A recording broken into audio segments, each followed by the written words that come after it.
história, que é a condenação injusta do presidente Bolsonaro por ter falado mal de urna eletrônica. Por quê? E também falo com o senhor Flávio Dino.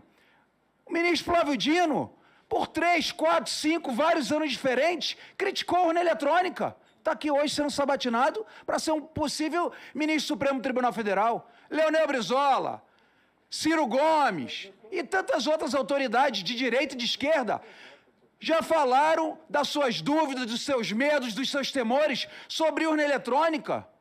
E por que Bolsonaro, que não tem um crime nas costas, nada, foi condenado inelegível? Isso para mim é ditadura pura do TSE e do Supremo Tribunal Federal. E o ministro Flávio Dino não é nada contra ele, nada. Simplesmente o povo, senhor Flávio Dino, tem medo de realmente das declarações que o senhor teve, das perseguições. Outra coisa que eu pergunto para o senhor conhece de lei muito mais do que eu, o senhor foi juiz, eu não vou questionar aqui o teu conhecimento jurídico, nunca, não sou louco, porque o senhor foi juiz 8 anos, foi concursado, se eu não me engano foi em primeiro lugar, parabéns. Agora, no Código Penal, de processo penal, que eu conheço pouco, o senhor tem que conhecer mais do que eu, no artigo 301 diz, qualquer um da lei, inclusive forças policiais, presenciando, testemunhando crime, uma ação contra a lei, pode utilizar a sua prerrogativa de cidadão para prender. Sobre o sistema de votação no Supremo, senador, nós temos 2 sistemas no planeta. Um se chama Seriatim e outro se chama Percuriam. O que eu aludi, e reitero aqui, é que talvez o sistema brasileiro mereça um temperamento com os elementos do sistema Seriatim que nós praticamos, com os elementos do sistema Percuriam. Apenas isso, e claro que é um debate constitucional de enorme importância. Finalmente, sobre alusões a casos que envolvem supostos acusados, etc., eu lembro ao senhor, artigo 5º, inciso 57 da Constituição, que trata da presunção de inocência. Então, de fato, não existe, nem em relação ao presidente da República, nem em relação ao senhor, nem em relação a mim, nem a ninguém, possibilidade de inverter a presunção. Então, antes do trânsito de julgado, não há ninguém condenado. Por isso, tecnicamente, não é correto falar em condenação na medida em que ela não transitou julgado. Assim como, tecnicamente, não é possível falar em culpa porque ela não transitou julgado e prevalece aquilo que eu aludi bem no começo, que é a presunção de inocência. Isso vale para todos os cidadãos brasileiros e está plasmado na Constituição. E, finalmente, mesmo, porque foram muitas as questões, eu tentei aqui colocar uma certa congruência em relação aos questionamentos. Em relação a esse ato de 2016 da PM do Maranhão, o ato não foi meu, e isso foi julgado tanto pelo TRE como pelo TSE, e eu a ação foi julgada improcedente nas 2 instâncias, e aí houve trânsito julgado por unanimidade, reconhecendo que o fato nada tem a ver comigo. Se o senhor tiver curiosidade, o número do processo é AGE 06063.79.2018.610.000. Então, essa é a decisão judicial que prova que esse fato não existiu e essa decisão transitada em julgado. Muito obrigado. Ministro Flávio Dino, o senhor, como o senhor Paulo Gonet, acabou não respondendo nada. Por quê? O Toffoli está certo ou errado na questão de cancelar as provas do Odebrecht? Pergunta direta, simples. O Paulo Gonet, doutor Paulo Gonet, a Procuradoria vai se manifestar sobre as arbitrariedades do Supremo ou não vai? Vai continuar sendo ignorado ou não vai? Vai continuar deixando gente presa, sem comer, sem tratamento médico?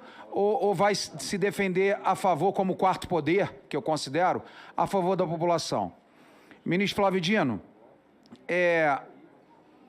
a questão do voto secreto no Brasil ela é proibida por artigo constitucional, é cláusula pétrea. Não dá para se discutir voto secreto no Supremo Tribunal Federal.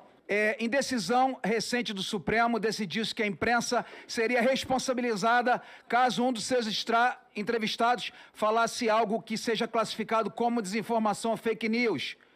Crime que, aliás, pergunto para o Flávio Dino se existe. É crime fake news no Brasil? Eu compreendo, senador, a sua ansiedade e eu, se fosse há um mês atrás, eu teria o maior prazer de travar um debate político com Vossa Excelência. Mas, na condição que aqui estou, eu não posso fazê-lo e não farei, porque esse é um requisito constitucional, notório saber jurídico e reputação ilibada. Eu não estou aqui como político para fazer debate político com o senhor e nem com ninguém. Então, de fato, eu diria que precluiu. Nós temos uma preclusão. Eu não posso retornar no tempo, mas eu teria imenso prazer, quem sabe, em outro momento, de fazer o debate político com Vossa Excelência. E por isso, reitero, eu não posso e não irei manifestar sobre casos concretos, porque isso vai gerar impedimento de suspeição à luz do Código de Processo Penal e do Código de Processo Civil. É um imperativo técnico e eu tenho que cumprir esse imperativo legal e por isso eu não posso emitir opiniões sobre questões que talvez ou provavelmente serão julgadas pelo Supremo. Em relação aos sistemas, evidentemente, quando eu refiro ao seriate ou percúria, é claro que eu falo de mudança constitucional como uma possibilidade. Não é uma questão regimental. Demandaria, sim, uma reflexão à luz de experiência de outros tribunais constitucionais, dos Estados Unidos, por exemplo. Eu nunca aludi a decisões sigilosas ou a votos sigilosos. Eu aludi a debates.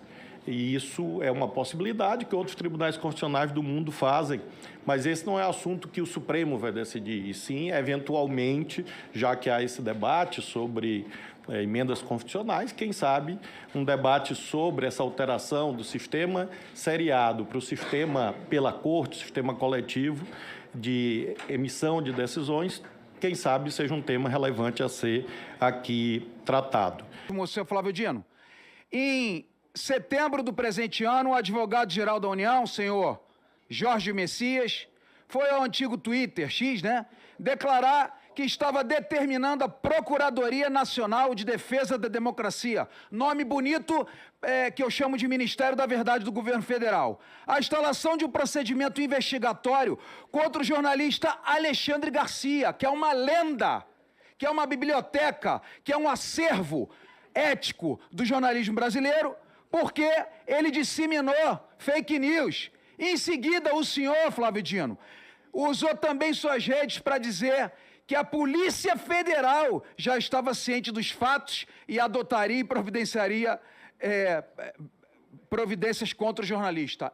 O caso do senhor Alexandre Garcia está judicializado. Houve uma ação e creio que há uma investigação. Então, eu não posso realmente, na condição que eu estou aqui, emitir uma opinião, apenas digo ao senhor que, em tese, claro que não existe um crime fake news na legislação penal, mas a fake news pode caracterizar crime, e no mais das vezes caracteriza, porque uma fake news pode ser ameaça, uma fake news pode ser calúnia, pode ser injúria, pode ser difamação, pode ser violação aos direitos políticos das mulheres, ou seja, eu poderia aqui citar, pode ser associação criminosa, então eu poderia citar aqui ao senhor pelo menos os 20 tipos penais diferentes que estão íncitos à prática das fake news. Nesse caso concreto, eu não posso dizer a minha opinião, mas, em tese, afirmo ao senhor que a prática da fake news, além de ser imoral, abjeta, sim, pode configurar crimes, vários crimes.